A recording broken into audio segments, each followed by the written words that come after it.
এই ৰিক্ত বুকুতে বাসনা ঢালিলা মূৰ্তে।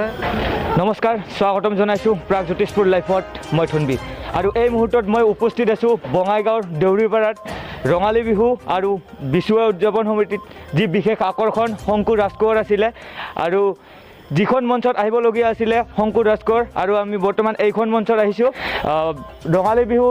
ৰঙালী বিহু আৰু বিচুৱাৰ উদযাপন সমিতিৰ কাৰ্যকৰী সম্পাদক, আমি কাৰ্যকৰী সম্পাদকৰ ওচৰত আহিছোঁ। হয় দাদা, যি আজি নতুনকৈ ছবি যিটো দিলে ইয়াৰ বিষয়ে নিশ্চয়কৈ আমি খুব দুখিত। ৰাইজৰ ওচৰত আমি ক্ষমা বিচাৰিছোঁ আপোনালোকৰ জৰিয়তে। আমি অধিক আমাৰ যিখিনি আমাৰ সন্মিলনীৰ লগত জড়িত সকলো সদস্য আমি অধিক খুব কষ্ট কৰি ৰাইজৰ দান বৰঙণি লৈ পেলাই আমি যি 2 দিনীয়া কাৰ্যসূচীৰ বিহু উদযাপন কৰিবলৈ ওলাইছিলোঁ।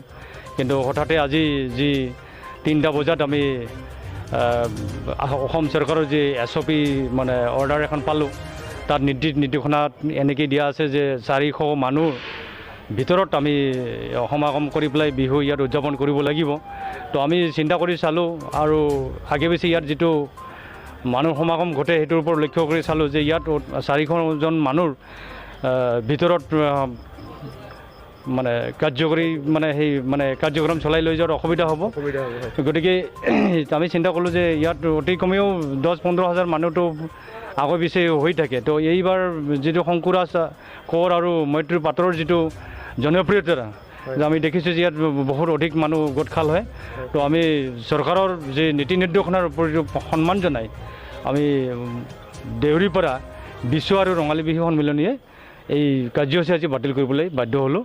আৰু আশা ৰাখিছোঁ অনাগত দিনত COVID-19ৰ যি সংক্ৰমণ এই যদি ৰোধ হৈ আহি যায়, আমি হয়তো পিছলৈ ইয়াত এই শংকুৰাজ কোঁৱৰ আৰু মৈত্ৰী পাটৰেই কাৰ্যসূচী গ্ৰহণ কৰিম বুলি আমি আশা ৰাখিছোঁ। ধন্যবাদ। হয়, এই মুহূৰ্তত আমাৰ মাজত আছে শংকুৰ ৰাজকোঁৱৰ, আৰু শংকুৰ ৰাজকোঁৱৰৰ কিছু প্ৰতিক্ৰিয়া আমি আপোনালোকৰ আগত অৱগত কৰিবলৈ ওলাইছোঁ। যিহেতু ৰাজ্যজুৰি কৰোণাত বেছিকৈ প্ৰৱাহ পৰিছে আৰু এই প্ৰৱাহৰ কাৰণে চৰকাৰে যি নতুনকৈ গাইডলাইন দিছে, আৰু এই গাইডলাইনৰ বাবে আজি বহু দূৰৰ পৰা শংকুৰ ৰাজকোঁৱৰে আহি গীত পৰিৱেশন কৰিব নোৱাৰিলে। কি কয় শংকুৰ ৰাজকোঁৱৰে? কি ক'ব আজি আপোনাৰ অনুষ্ঠান আজি বাতিল হ'ল? খুবেই দুখ লাগিছে, আৰু নিজৰ যিমান দুখ লাগিছে ৰাইজলৈ সিমান বেছি দুখ লাগিছে, কাৰণ বহুতে আশা কৰি আছিলে। আৰু এন টাইমত যিহেতু প্ৰগ্ৰেমটো কেঞ্চেল হৈছে, বাতিল হৈছে, সেইটো কাৰণে সকলোৰে মনত সকলোৱে আঘাত পাইছে। তো আমি সেইটোৱে জনাব বিচাৰিছোঁ যে যদি কেঞ্চেল কৰিবলগীয়া আছিলে অলপ ভালকৈ আগতীয়াকৈ ধুনীয়াকৈ প্লেন কৰি মেলি কৰিব লাগে। অন্তিম সময়ত এনেকৈ কেঞ্চেল কৰিলে বহুত অসুবিধা হয়। আমি এতিয়া ইমানখিনি সময় যাত্ৰা কৰি আহিছোঁ, আৰু গতিকে সেইবিলাক ভালকৈ প্লেন কৰাটো দৰকাৰ, আৰু তাকে আহ্বান জনাইছোঁ চৰকাৰক এইখিনি কথা ষ্টেপখিনি। কি ক'ব হঠাৎকৈ চৰকাৰে গাইডলাইন দিলে?